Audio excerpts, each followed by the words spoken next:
Wit Inspirations of the 2-Year-Olds by Mark Twain. All infants appear to have an impertinent and disagreeable fashion nowadays of saying smart things on most occasions that offer, and especially on occasions when they ought not to be saying anything at all. Judging by the average published specimens of smart sayings, the rising generation of children are little better than idiots. And the parents must surely be but little better than the children, for in most cases they are the publishers of the sunburst of infantile imbecility which dazzle us from the pages of our periodicals. I may seem to speak with some heat, not to say a suspicion of personal spite, and I do admit that it nettles me to hear about so many gifted infants in these days, and remember that I seldom said anything smart when I was a child. I tried it once or twice, but it was not popular. The family were not expecting brilliant remarks from me, and so they snubbed me sometimes and spanked me the rest. But it makes my flesh creep and my blood run cold to think what might have happened to me if I had dared to utter some of the smart things of this generation's 4-year-olds, where my father could hear me. To have simply skinned me alive and considered his duty at an end would have seemed to him criminal leniency toward one so sinning. He was a stern, unsmiling man, and hated all forms of precociety. If I had said some of the things I have referred to, and said them in his hearing, he would have destroyed me. He would indeed. He would, provided the opportunity remained with him, but it would not, for I would have had judgment enough to take some strychnine first, and say my smart thing afterward. The fair record of my life has been tarnished by just one pun. My father overheard that, and he hunted me over 4 or 5 townships seeking to take my life. If I had been full grown, of course, he would have been right. But child as I was, I could not know how wicked a thing I had done. I made one of those remarks ordinarily called smart things before that, but it was not a pun. Still, it came near causing a serious rupture between my father and myself. My father and mother, my uncle Ephraim and his wife, and 1 or 2 others were present, and the conversation turned on a name for me.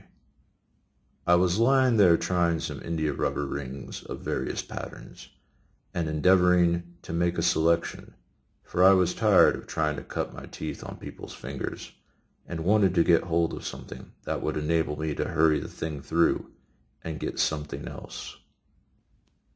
Did you ever notice what a nuisance it was, cutting your teeth on your nurse's finger, or how backbreaking and tiresome it was trying to cut them on your big toe?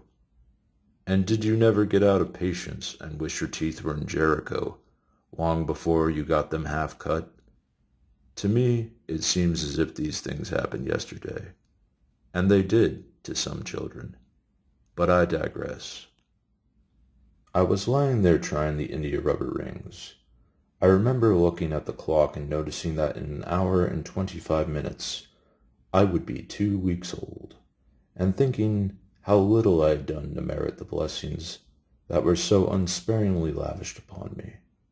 My father said, "Abraham is a good name. My grandfather was named Abraham." My mother said, "Abraham is a good name. Very well, let us have Abraham for one of his names."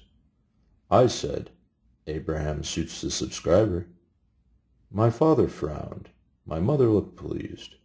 My aunt said, "What a little darling it is." My father said, "Isaac is a good name, and Jacob is a good name."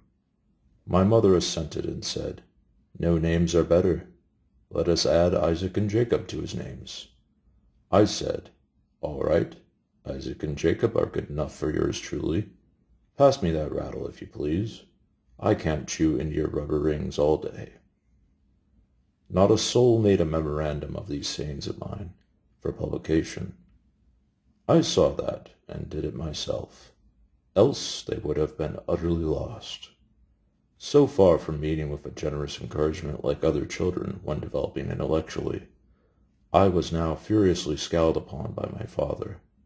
My mother looked grieved and anxious, and even my aunt had about her an expression of seeming to think that maybe I had gone too far. I took a vicious bite out of an India rubber ring, and covertly broke the rattle over the kitten's head, but said nothing. Presently my father said, "Samuel is a very excellent name." I saw that trouble was coming. Nothing could prevent it. I laid down my rattle. Over the side of the cradle I dropped my uncle's silver watch, the clothes brush, the toy dog, my tin soldier, the nutmeg grater, and other matters which I was accustomed to examine, and meditate upon, and make pleasant noises with, and bang, and batter, and break, when I needed wholesome entertainment. Then I put on my little frock and my little bonnet, and took my pygmy shoes in one hand and my licorice in the other, and climbed out on the floor. I said to myself, "Now, if the worst comes to worst, I am ready." Then I said aloud, in a firm voice, "Father, I cannot wear the name of Samuel." "My son." "Father, I mean it. I cannot." "Why?" "Father, I have an invincible antipathy to that name."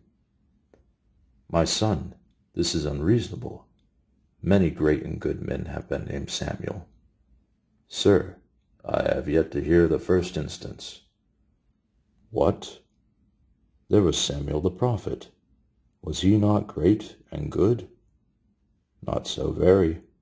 My son, with his own voice the Lord called him." "Yes, sir, and had to call him a couple times before he could come. And then I sallied forth, and that stern old man sallied forth after me. He overtook me at noon the following day, and when the interview was over, I had acquired the name of Samuel, and a thrashing, and other useful information, and by means of this compromise, my father's wrath was appeased, and a misunderstanding bridged over, which might have become a permanent rupture if I had chosen to be unreasonable. But, just judging by this episode, what would my father have done to me if I had ever uttered in his hearing one of the flat, sickly things these 2-year-olds say in print nowadays? In my opinion, there would have been a case of infanticide in our family.